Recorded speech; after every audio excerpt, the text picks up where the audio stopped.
Bolalar onkologiyasi markazida yana bir murakkab operatsiya muvaffaqiyatli amalga oshirildi. 12 yoshli bemorga o'sishi bilan birga moslashib boradigan noyob endoprotez o'rnatildi.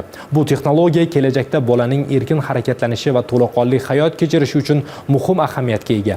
Operatsiya tafsilotlari haqida batafsil lavhada bilib olishingiz mumkin.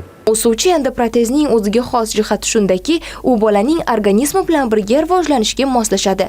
Bu kabi operatsiyalar avvaldan o'rnatilib kelingan, faqat bolalarda mexanik endoprotez o'rnatilgan. Ya'ni endoprotez o'rnatilgandan keyin har 6 oyda bolani bo'yi o'sishiga qarab bu protezlar mini operatsiya qilinib cho'zilib turilgan.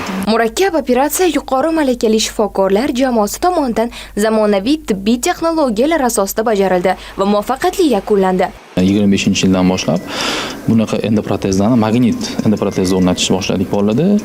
Bunaqa endoprotezlar qo'shimcha jarrohlik amaliyotini talab qilmaydi. O'zi magnit uskunasi yordamida hech qanaqa jarrohlik amaliyotlarisiz cho'zib turiladi. Bu yerda murakkab onkologik va ortopedik jarrohlik amaliyotlari muvaffaqiyatli amalga oshirilmoqda. Bu kabi operatsiyalar chet ellarda qilinardi.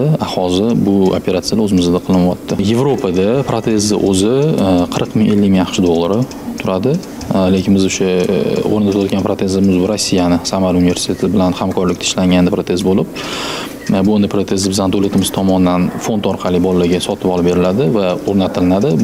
Bu kabi qilinayotgan amaliyotlar hammasi order asosida bepul o'rnatiladi. Marfina Obloqulova, Muhammad Ali Mamajonov, Ovozi informatsion dasturi uchun.